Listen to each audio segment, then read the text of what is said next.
Les périodes compliquées sont une bénédiction. Ça peut être dur à recevoir, mais ici, ça a vraiment réalisé ça au fur et à mesure des années. C'est que grâce aux difficultés, grâce aux périodes où tout semble s'effondrer, grâce aux moments réellement où plus rien ne va, il y a comme une révélation, une mise en évidence de ce qui est à jamais intouché, de ce qui n'est pas concerné par les apparences. Quelle chance du coup de vivre l'adversité et la complication. Une vie où tout est toujours fluide, tout est toujours rose, où rien ne se passe réellement de très compliqué. Bon, je suppose qu'il y a très peu de gens qui ont ce genre de vie au final. Mais quand tout va toujours bien, bah, il n'y a pas la place, encore une fois, pour un questionnement existentiel, pour un plongeon dans les profondeurs, quoi. Et donc, inévitablement, en tout cas dans la plupart des cas, si tout roule toujours, eh bien, il y a comme... C'est comme si ça restait en surface en permanence, du coup. Et donc, ça peut sembler agréable pendant tout un temps, pendant des années, des décennies. Mais à un moment ou l'autre, que ce soit une crise de la quarantaine ou cinquantaine, ou plus tard encore, vraiment, dans les dernières années de vie, d'être complètement accablé, de mourir, parce qu'il n'y a pas eu une investigation un peu plus profonde avant. Donc soit parce qu'encore une fois tout a roulé, soit parce qu'il y avait toujours une remise à plus tard de ces questions pourtant essentielles, quoi. Et donc ici, par exemple, encore une fois, bah, ça se souvient que en 2020, par exemple, alors que ça faisait 5 ans que je ne voyais plus ma mère, que je n'avais plus de contact avec, ça faisait 1 an à ce moment-là, du coup, justement, qu'on se revoyait vraiment de temps en temps, depuis 1 an, alors que ça faisait 5 ans avant ça qu'on ne s'était pas vu ni parlé. Et du coup, il y a eu des difficultés chez mon père qui ont fait que on est parti avec mes sœurs vivre chez ma mère alors que je l'avais revu peut-être 3 4 fois sur 1 an. Bon, ça a duré 3-4 mois et puis au bout de 3 4 mois, vraiment, c'était très compliqué et du coup, il y a eu à ce moment-là tout en même temps rupture, rupture amoureuse, rupture de couple et en même temps partie de chez ma mère, à moitié mis dehors, à moitié parti. Enfin voilà, ça allait plus donc il fallait partir. Et pendant 1 mois et demi, je passais de chez un ami à chez un autre, à dormir comme un SDF. Heureusement, bah, j'avais déjà vécu ça 1 an plus tôt, de voyager 3 mois sans argent, j'avais fait Compostelle. Donc si j'évoque tous ces petits souvenirs, c'est pour que, encore une fois, tu puisses accrocher et peut-être que ça fasse des parallèles avec ta vie et que du coup, encore une fois, que ce soit vivant, que ce soit un peu humain, un minimum. Et donc, bah, cette année-là, fin juillet 2020, ben, voilà, comme je disais, plus de copines, plus de lieux fixes où dormir. Et donc, il y a des périodes comme ça, comme je disais, très compliquées, mais qui, en fait, révèlent ce qui ne bouge pas. C'est comme les émotions vraiment apparemment très intenses, de peur, de terreur, de tristesse profonde ou un deuil. C'est pas nier que tout ça se produit, mais simultanément, encore une fois, il ne se passe rien du tout. Au niveau de l'essence, au niveau de être, de la vie, c'est intouché, c'est calme, c'est tranquille. Même si simultanément, il peut y avoir une angoisse profonde, par exemple. Encore une fois, bah, par exemple, en 2021, ici, bah, ça s'est retrouvé plusieurs fois à dormir dans la rue. Et ces moments, réellement, très souvent, révélaient qu'en fait, peu importe les circonstances, l'essentiel ne peut pas être perdu. Donc même s'il n'y a pas de confort, même s'il y a un apparent danger de dormir dans la rue et que tout peut se passer, en réalité, ça c'est au niveau de la forme, au niveau, si on veut, de la matière, mais en fait, au niveau de être, de la vie, c'est calme, c'est tranquille, il ne se passe rien, c'est pas important. Et encore une fois, du coup, l'adversité, la difficulté nous pousse vers le soi, vers l'essentiel, vers l'être, vers l'absolu. Et encore une fois, c'est trop dire, évidemment, tout ce que je suis en train de dire là, parce que nous pousse vers le soi. Mais qui ça? Il y a que la vie, il n'y a que être. Mais quand on est empêtré apparemment dans l'illusion d'être un petit personnage, d'être une personne, d'être quelqu'un, qu'on est très identifié à la forme, au corps, au physique, à la chair, à ce qu'on voit dans le miroir, à un prénom, à une histoire, à quelque chose donc qui est né, qui va mourir et qui pourrait donc être en danger en fonction des circonstances. Quand on est très identifié à ça, ben forcément l'adversité, quand on perd tout, quand on perd un toit, une relation.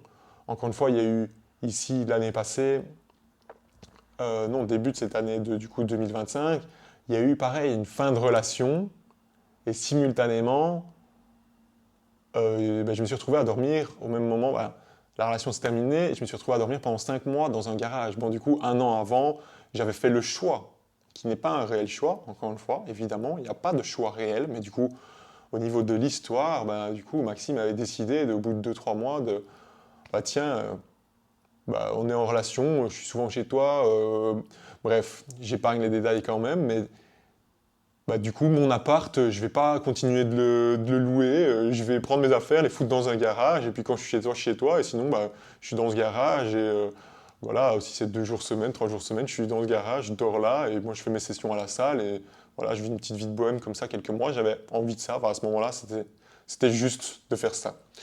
Mais du coup, au final, bah, la relation a continué 7-8 mois de plus, et on était à habiter ensemble. Et quand ça s'est terminé, donc bah, Maxime, si on veut, ce petit personnage, bah, il se retrouve du coup sans relation, sans confort apparemment. Bon, une fois que tu as dormi dans la rue, près de sans-abri ou dans une ville comme Naples où apparemment c'est quand même une ville où il y a quand même un très haut taux de criminalité, bon, il peut plus rien vraiment t'arriver, quoi. Je veux dire, encore une fois, et puis quand il n'y a pas cette identification à la forme, bah, en fait, encore une fois, il y a une révélation, encore plus, comme je disais, une mise en évidence dans les moments difficiles que, bah, en fait, ce que je suis, si on veut, parce que c'est même encore trop dur, mais l'essentiel ne peut pas être perdu.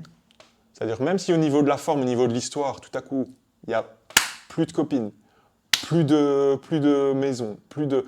Et du coup, ça se retrouve à dormir dans un garage, faire ses besoins dans la nature, plus de copines, pas de travail, pendant 5 mois.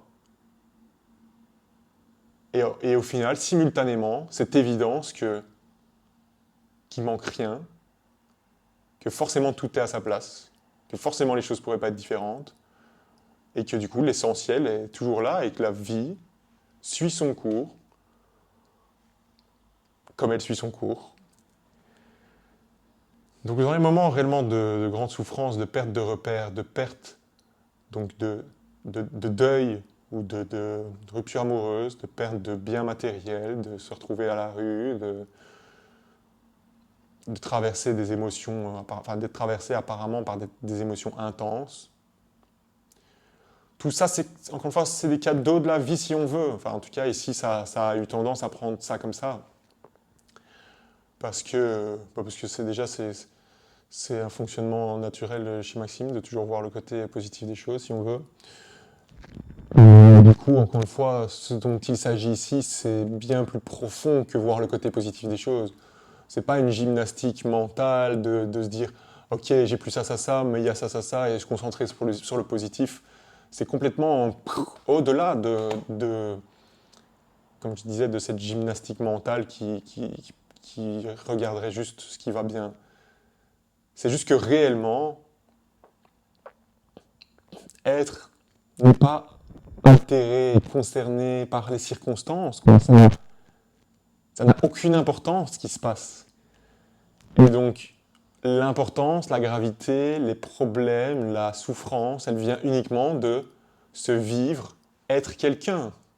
Je suis quelqu'un, je suis une personne, je suis ce petit corps qui du coup a des besoins. Et forcément, évidemment, que le corps a des besoins, dormir, manger, avoir, du coup, oui, boire. En fait, au final, les besoins, et si ça a quand même réalisé ça, quand même assez profondément, il y a déjà des années, en voyageant sans argent, forcément, on se rend compte que, en fait, réellement, la vie, c'est quoi? C'est à la base avant toute cette société, le travail, tout ça, avant toutes les contraintes. Il y a toujours eu des contraintes matérielles, il y a toujours eu besoin de mais justement, si on parle des besoins primaires, en réalité, bah, c'est juste la vie, c'est juste dormir, boire, manger, respirer, se vêtir et avoir des relations avec les autres. Bon, après, encore une fois, cette question de relation, c'est. Il faut être deux pour être en relation et la vie, il n'y a jamais eu deux. Donc les relations, ce sont qu'une impression, mais bon, encore une fois, j'irai peut-être un peu plus loin dans une autre vidéo, même si, encore une fois, il n'y a pas tant de choses à dire par rapport à ça. Donc ça a réalisé assez vite que, bah, en fait, encore une fois, bah, la condition humaine, c'est juste, encore une fois, c'est naturel, quoi. C'est la spontanéité de la vie qui, naturellement, assouvit ses besoins primaires. Et puis, bah, c'est juste que l'être humain, il s'est perdu enfin, apparemment, dans toujours plus de sécurité. Et plutôt que faire face à ses peurs, à la mort, à ses émotions intenses, bah, il recouvre par, comme je disais, le fait de toujours plus de sécurité, toujours plus de biens matériels, toujours plus de distractions, toujours plus de plaisir pour éviter de faire face à son intériorité. Mais encore une fois, c'est un autre sujet. Tout ça pour dire qu'en fait, réellement, encore une fois, la vie est simple et dans les moments apparemment compliqués, bah, on a deux choix, même s'il n'y a pas réellement de choix, c'est soit simplement être complètement absorbé et pris par l'histoire, la forme, ce qui se passe, les événements, les circonstances. Comme je disais, en fait, en réalité, il n'y a pas de choix, ça se passe de manière spontanée. Donc soit ça se fait comme ça, soit il y a une forme d'évidence que la vie danse et que du coup, bah, encore une fois, l'adversité et les émotions intenses, plus compliquées apparemment, bah, c'est naturel, mais que ce que nous sommes n'est pas affecté le moins du monde par ça, vu qu'il n'y a pas un petit moi au centre qui vit tout ça. Mais encore une fois, bah, la souffrance, elle vient uniquement de se vivre, être au centre, et tout ça m'arrive. S'il y a l'impression de... Si ça ramène constamment à soi, donc par exemple, ah, la rupture, ah, le ciel me tombe sur la tête, ou ah, je me retrouve sans logement, ou ah, je n'ai pas de travail, ou être accablé et encore une fois complètement dévasté, ou avoir, enfin, mais encore une fois, c'est naturel, c'est juste cette vue d'ensemble que, ben, en fait, ça ne me concerne pas. Il n'y a pas un moi à qui tout ça arrive, il n'y a pas un moi qui vit tout ça. En fait, la vie se déploie comme ça, et forcément, la vie c'est cyclique au niveau de la forme, au niveau de la matière, au niveau de l'histoire. Ben, c'est pas toujours high, c'est pas toujours good vibes, c'est pas toujours que des rires, pas toujours que tout va bien. Forcément, ça peut être ça peut que alterner. C'est la vie, quoi. Ça peut que. Et encore une fois, bah, ça permet potentiellement aussi, enfin, de encore plus apprécier si on veut, mais encore une fois, c'est trop dire. C'est qu'au niveau de la personne que, alors du coup, on va apprécier les bons moments et moins apprécier les autres. Mais au niveau de la vie, c'est tellement au-delà de ça, si on veut. La vie n'est pas concernée par appréciation ou d'être dévastée par. C'est toujours la même chose. Tout vient de cette identification, ce postulat de départ qui n'est pas correct de se vivre, être moi, je suis quelqu'un, je suis une personne, et du coup, ces choses m'arrivent à moi. Et encore une fois, je suis responsable de comment je vais y réagir, répondre, de prendre en charge, de prendre les bonnes décisions. Alors du coup, il y a toutes sortes d'angoisses, etc. Alors que juste littéralement, c'est fluide, c'est spontané. Et c'est une grande histoire, quoi. Il y a vraiment littéralement rien à faire parce qu'il n'y a personne pour faire quoi que ce soit, quoi. C'est fluide, c'est spontané. Donc l'adversité, encore une fois, bah, pour conclure, il n'y a pas réellement de choix. Et à la fois, bah, une fois qu'on a entendu ce qui se dit là, c'est que bah, d'un côté, encore une fois, c'est est-ce qu'il y a moyen de voir les choses de manière plus globale, comme dézoomer, de voir que, en fait, c'est pas important et que ça pourrait pas être différent dans l'instant. Et que, encore une fois, du coup, l'essentiel ne peut réellement pas être perdu. C'est vraiment extraordinaire. C'est que peu importe ce qu'il se passe, l'essentiel, la vie elle-même, ça ne peut pas être perdu. Encore une fois, quand on met son bonheur, son bien-être dans les conditions, les circonstances, les événements, les gens, forcément, si je perds un proche, c'est normal d'être en deuil, c'est normal qu'il y ait de la tristesse.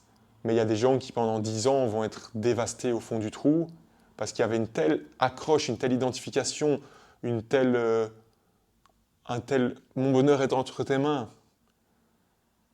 Et encore une fois, une telle inconscience de cette impermanence. Parce que plus il y a une conscience de l'impermanence, plus naturellement ça se prépare déjà d'avance à la perte des proches. Alors évidemment, il y a forcément toujours de la tristesse et les phases du deuil, mais comme je disais,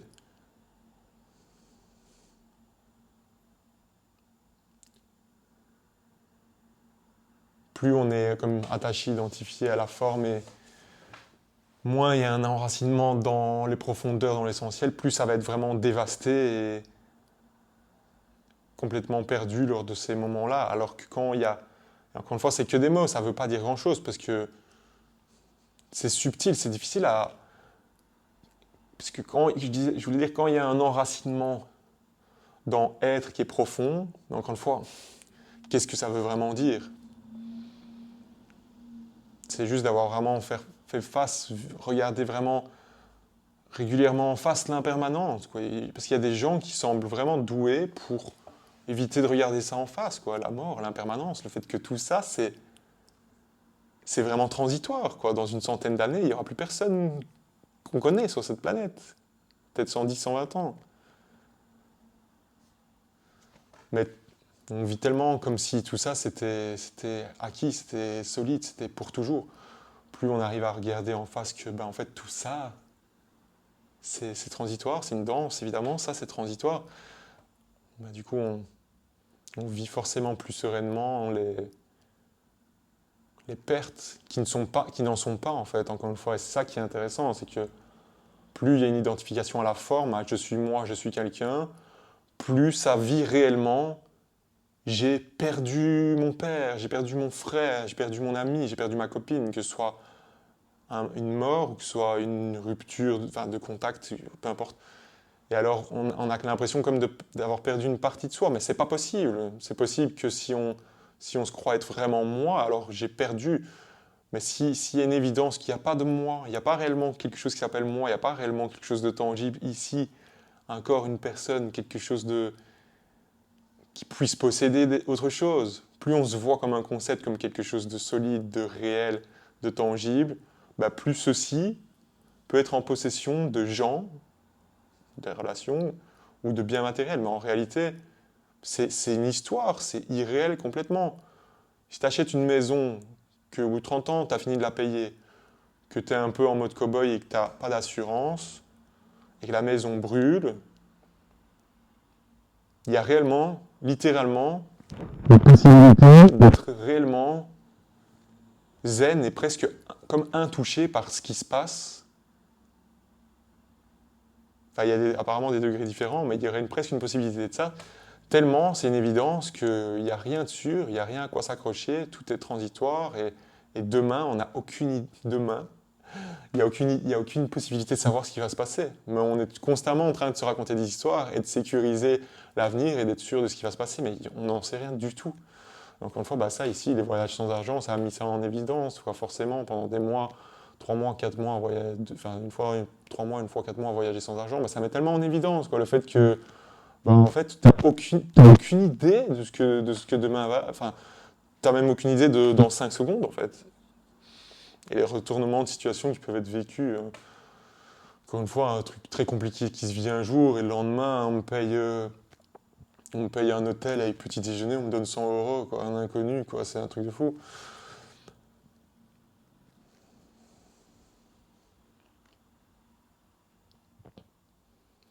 Donc plus ça rencontre réellement l'impermanence, plus ça c'est préparé, entre guillemets, ouais, à tout perdre, à tout vivre. Parce qu'encore une fois, plus il y a une vraie rencontre de l'impermanence de la vie,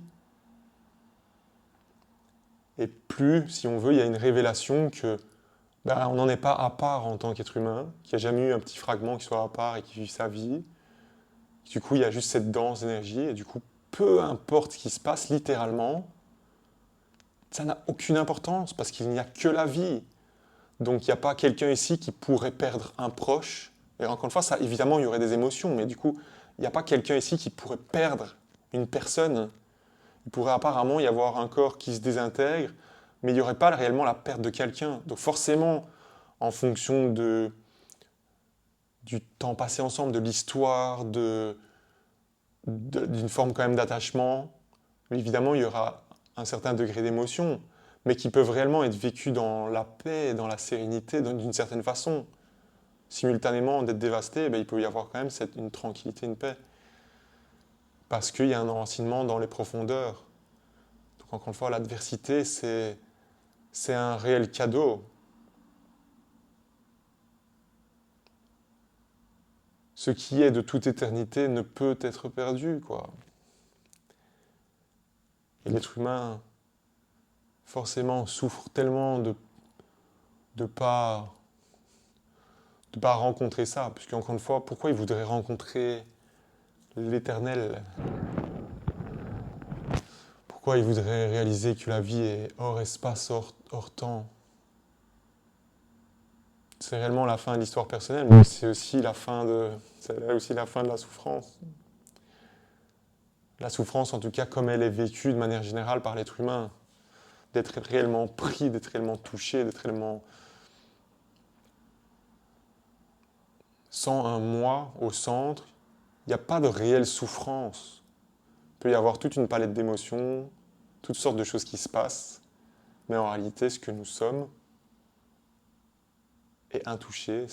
L'essentiel, c'est ce qui, il y a que ce qui est, quoi.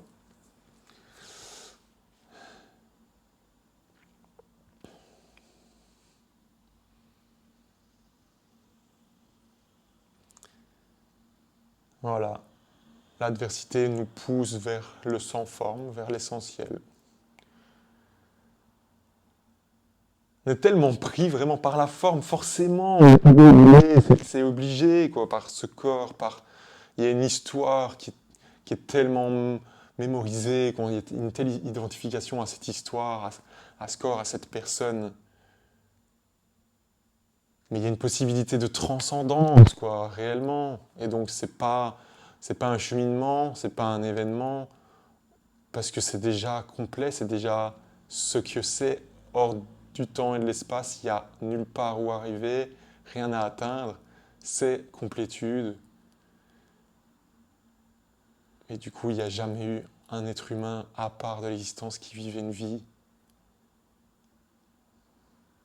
Il n'y a pas de distance entre un toi présumé et le reste du monde. Il n'y a pas de distance, il n'y a pas d'intérieur, je suis là et d'extérieur. Ça aussi, je vais faire une vidéo un peu là-dessus, mais encore une fois, ça tourne autour des mêmes choses.